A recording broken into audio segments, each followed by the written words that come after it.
ചേർത്തല പള്ളിപ്പുറത്തെ ഐഷ കൊലപാതകത്തിൽ serial killer സെബാസ്റ്റ്യനെതിരെ കൂടുതൽ തെളിവുകൾ.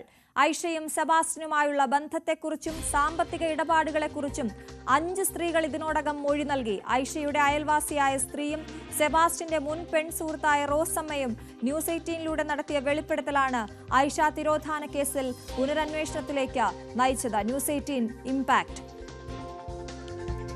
എന്തായാലും സെബാസ്റ്റ്യനെതിരെ കൂടുതൽ തെളിവുകൾ ഈ കേസിൽ വരികയാണ്. 5 സ്ത്രീകളാണ് ഇതിനോടകം മൊഴി നൽകിയിരിക്കുന്നത് സെബാസ്റ്റ്യനെതിരെ എന്നുള്ളതാണ് ഇതിലെ ഏറ്റവും പ്രധാനപ്പെട്ട കാര്യം.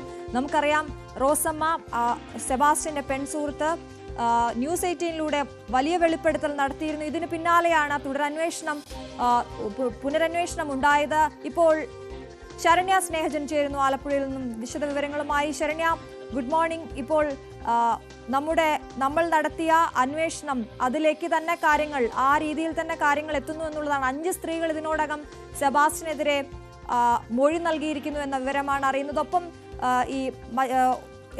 ഈ കേസിലെ റിപ്പോർട്ട് സമർപ്പിക്കുന്നതിനുള്ള നീക്കങ്ങൾ കൂടി നടക്കുന്നു. എന്തൊക്കെയാണ് വിശദവിവരങ്ങൾ? തീർച്ചയായും ഐഷ തിരോധാന കേസ് മറ്റൊരു ഘട്ടത്തിലേക്ക് എത്തുന്നു എന്നുള്ളതാണ് ഏറ്റവും സന്തോഷകരമായ കാര്യം. അൺഡിക്റ്റേറ്റഡ് എന്ന് എഴുതി തള്ളിയ ഒരു കേസ് ഇപ്പോൾ റീഓപ്പൺ ചെയ്യുന്ന ഒരു സാഹചര്യത്തിലേക്ക് ന്യൂസ് 18 വാർത്ത വഴിവെച്ചു എന്നുള്ളതാണ്.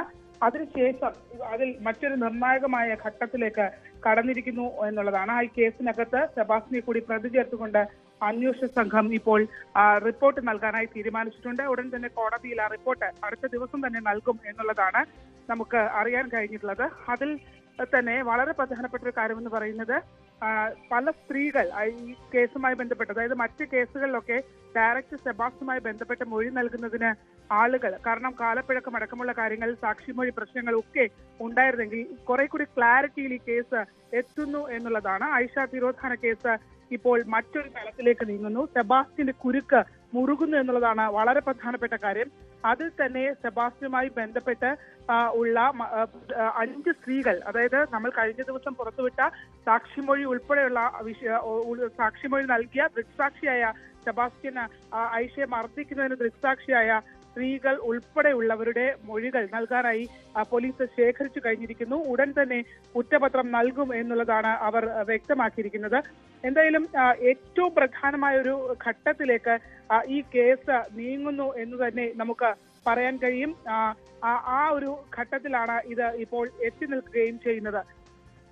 അശ്വതി, ഈ കേസിൽ ഏറ്റവും നിർണായകമായത് റോസമ്മ എന്ന സ്ത്രീയുടെ മൊഴിയായിരുന്നു. ന്യൂസ് 18 പുറത്തു കൊണ്ടുവന്ന സെബാസ്റ്റ്യന്റെ പെൺസുഹൃത്തായ റോസമ്മയുടെ മൊഴി. അതിനുശേഷം പിന്നീട് റോസമ്മ പറഞ്ഞ കാര്യങ്ങൾ വളരെ നിർണായകമായി ഈ കേസിൽ മാറി എന്നുള്ളതാണ്. അതിൽ വളരെ പ്രധാനപ്പെട്ടതായി മാറിയത് സെബാസ്റ്റ്യനും ഐഷയും തമ്മിലുള്ള ബന്ധത്തെക്കുറിച്ചുള്ള റോസമ്മയുടെ തുറന്നു പറച്ചിലായിരുന്നു. അവർ പറഞ്ഞ കാര്യങ്ങളിൽ ഇരുവരും തമ്മിൽ അടുത്ത ബന്ധമുണ്ടായിരുന്നു എന്നുള്ളത് വ്യക്തമായി.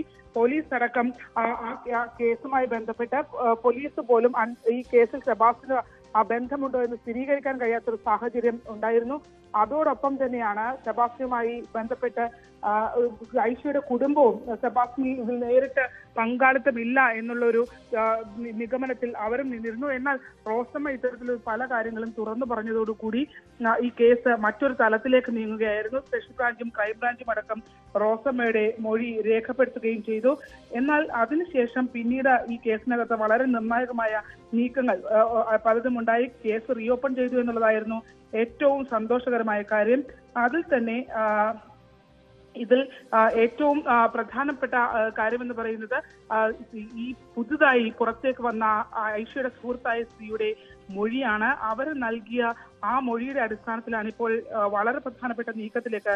അതാണ് ശരണ്യ, നമുക്കറിയാം, ഈ റോസമ്മയുടെ അന്ന് ശരണ്യ റോസമ്മയുമായി നടത്തിയ സംഭാഷണത്തിൽ അവർ വ്യക്തമായി തന്നെ കാര്യങ്ങൾ പറയുന്നുണ്ടായിരുന്നു. സെബാസ്റ്റ്യനും ഈ ഐഷയുമായി ബന്ധമുണ്ടായിരുന്നു, പല സമയത്തും അവിടെ വന്ന് താമസിക്കുന്നതൊക്കെ കണ്ടിട്ടുണ്ട് എന്നൊക്കെ അയൽവാസി കൂടിയായ റോസമ്മ പറഞ്ഞത് വലിയ ഒരു ടേണിംഗ് പോയിന്റ് ആയിരുന്നു ഈ കേസിൽ. ഇപ്പോൾ 5 സ്ത്രീകൾ ഈ സെബാസ്റ്റ്യനെതിരെ മൊഴി കൊടുത്തു എന്ന് പറയുമ്പോൾ അത് എന്തൊക്കെ വിഷയത്തിലായിരിക്കും? പ്രത്യേകിച്ച് സാമ്പത്തികമായ ഇടപാടുകൾ സെബാസ്റ്റ്യൻ പല സ്ത്രീകളുമായി ഉണ്ടായിരുന്നു എന്നതിന് ഒരു ഊന്നൽ നൽകിക്കൊണ്ടുള്ള മൊഴി തന്നെ ആയിരിക്കുമോ നൽകിയിരിക്കുന്നത്? തീർച്ചയായിട്ടും അങ്ങനെ തന്നെ ഇത് നമുക്ക് പറയാം. കാരണം സാമ്പത്തിക ഇടപാടുകൾ, ഒപ്പം തന്നെ ഐഷയുമായുള്ള അടുത്ത ബന്ധം, ഇവർ തമ്മിലുള്ള മറ്റു കാര്യങ്ങൾ, അതായത് ഐഷയുമായി അടുത്ത ബന്ധമുണ്ടായിരുന്നു, അതൊരു മറ്റൊരു ഘട്ടത്തിലേക്ക് നീങ്ങി എന്നതടക്കമുള്ള കാര്യങ്ങൾ ഇപ്പോൾ ഈ 5 സ്ത്രീകൾ ഉൾപ്പെടെയുള്ളവർ മൊഴി നൽകിയിട്ടുണ്ട്. അതിൽ തന്നെ ഐഷയുടെ അയൽവാസിയായിരുന്ന സ്ത്രീ, ഒപ്പം ഐഷയുടെ സുഹൃത്തും കൂടിയായിരുന്ന മറ്റൊരു സ്ത്രീ, അയൽവാസിയും സുഹൃത്തുമായിരുന്ന മറ്റൊരു സ്ത്രീ കൂടി ഇപ്പോൾ മൊഴി നൽകിയിട്ടുണ്ട് എന്നുള്ളതാണ്. അത് വളരെ ഗൗരവമുള്ള മൊഴി തന്നെയാണ്. അവരെ ഇപ്പോൾ ഉള്ളത് കാഞ്ഞിരപ്പള്ളിയിലാണ്. ഇവിടെ നിന്ന് പിന്നീട് അവർ സ്ഥലം മാറി പോകുന്ന ഒരു സാഹചര്യമൊക്കെ ഉണ്ടായി. ആ സ്ത്രീ ഉൾപ്പെടെ നൽകിയിട്ടുള്ള മൊഴി ഈ കേസിൽ ഏറ്റവും നിർണായകമായി മാറുന്നു എന്നുള്ളതാണ്. കഴിഞ്ഞ ദിവസം നമ്മൾ പുറത്തേക്ക് കൊണ്ടുവന്ന ഐഷയെ സെബാസ്റ്റ്യൻ മർദ്ദിക്കുന്നു എന്ന് കണ്ടെന്ന് ദൃക്സാക്ഷി മൊഴി നൽകിയ സ്ത്രീ നമ്മളോട് സംസാരിച്ചിരുന്നു. അവർ പറഞ്ഞത് പണമിടപാടുമായി ബന്ധപ്പെട്ട 2 ലക്ഷം രൂപയും 1.5 പവൻ സ്വർണത്തിനും വേണ്ടിയാണ് ഐഷയെ സെബാസ്റ്റ്യൻ കൊലപ്പെടുത്താൻ ശ്രമിച്ചു എന്നുള്ളതാണ് അവർ വ്യക്തമാക്കുന്നത്. ആ പണം സെബാസ്റ്റ്യന്റെ കൈവശം ഉണ്ടായിരുന്നു. അത് വാങ്ങുന്നതിനായി പോയ ഐഷയാണ് പിന്നീട് ഇല്ലാതായത് എന്ന് അവർ വ്യക്തമാക്കിയിരുന്നു. അതിൽ സമാനമായ കാര്യങ്ങൾ തന്നെയാണ് ഇപ്പോൾ ഇപ്പോൾ പോലീസിന് ലഭ്യമായിട്ടുള്ള, അത് സാധൂകരിക്കുന്ന കൂടുതൽ മൊഴികൾ ലഭിച്ചു എന്നുള്ളതാണ്. 5 പേർ സെബാസ്റ്റിനെതിരെ ചേർത്തല പോലീസിന് മൊഴി നൽകിയിട്ടുണ്ട്. ഈ മൊഴിയുടെ അടിസ്ഥാനത്തിൽ 302 അടക്കമുള്ള വകുപ്പുകൾ, നമുക്കറിയാം നിലവിൽ ആ കേസ് നിലനിൽക്കുന്നത് തിരോധാന കേസായാണ്, മിസ്സിംഗ് കേസായാണ്. ആ കേസിൽ നിന്ന് 302 അടക്കമുള്ള വകുപ്പുകൾ ചുമത്തിക്കൊണ്ട് ചേർത്തല മജിസ്ട്രേറ്റ് കോടതി 1 ഉടൻ തന്നെ പോലീസ് റിപ്പോർട്ട് നൽകും. അതിൽ സെബാസ്റ്റിനെ പ്രതി ചേർക്കുകയും ഒപ്പം തന്നെ സെബാസ്റ്റിന്റെ അറസ്റ്റ് അടക്കമുള്ള കാര്യങ്ങൾ രേഖപ്പെടുത്തുകയും ചെയ്യും. അശ്വതി, അതാണ് ശരണ്യം. ഇപ്പോൾ ഈ 5 സ്ത്രീകൾ മൊഴി നൽകിയെന്ന് പറയുമ്പോൾ കൂടുതൽ ഈ കേസിൽ വിശദമായ അന്വേഷണത്തിലേക്ക് അന്വേഷണ സംഘത്തിന് കടക്കേണ്ടി വരും. കാരണം പല സ്ത്രീകളും ഇയാളെ ഭയന്നിട്ടായിരിക്കാം പല കാര്യങ്ങളും ഇതുവരെയും പറയാതിരുന്നത്. ഇപ്പോൾ ഇയാൾ പോലീസ് കസ്റ്റഡിയിലാണ്. അതുകൊണ്ട് തന്നെ ആ ഒരു പുറത്തു പറയാനുള്ള ധൈര്യമുണ്ടായി കൂടുതൽ ആളുകൾ രംഗത്തേക്ക് വരുമ്പോൾ ഈ അന്വേഷണത്തിന്റെ വ്യാപ്തി കൂടുകയല്ലേ? ഏതൊക്കെ സമയത്താണ്? കാരണം വർഷങ്ങൾക്ക് മുമ്പ് നടന്ന കൊലപാതകമാണ്, പല രീതിയിലുള്ള അന്വേഷണങ്ങൾ നടത്തണം. ഇയാളുടെ ഒരു പ്രത്യേകത, ഇത് ആരെയും അറിയിക്കാതെ ഇത്തരത്തിൽ ഒറ്റയ്ക്ക് കൊലപാതകം നടത്തി എന്നൊക്കെ പറയുമ്പോൾ നമുക്ക് ആദ്യം തന്നെ വിശ്വസിക്കാൻ കഴിയാത്ത അവസ്ഥയിലേക്കൊക്കെ കാര്യങ്ങൾ പോയിരുന്നു. ഈ അന്വേഷണത്തിന്റെ വ്യാപ്തി ഇതോടെ വർദ്ധിക്കുകയല്ലേ ശരണ്യ?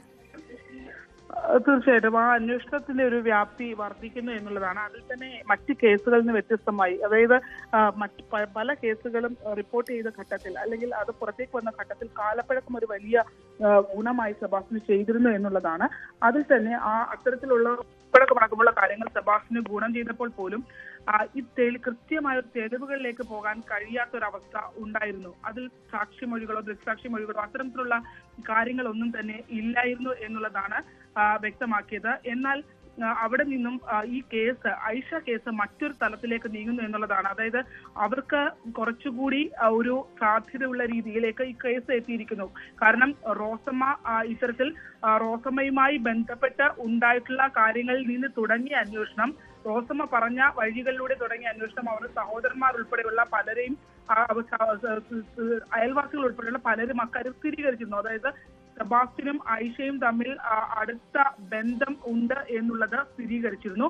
അതിന് പിന്നാലെ റോസമ്മ പറഞ്ഞ പല കാര്യങ്ങളിലും വൈരുദ്ധ്യങ്ങൾ ഉണ്ട് എന്ന് നമുക്ക് മനസ്സിലാവുകയും അത് പോലീസ് റോസമ്മയെ ചോദ്യം ചെയ്യുകയും ചെയ്തു.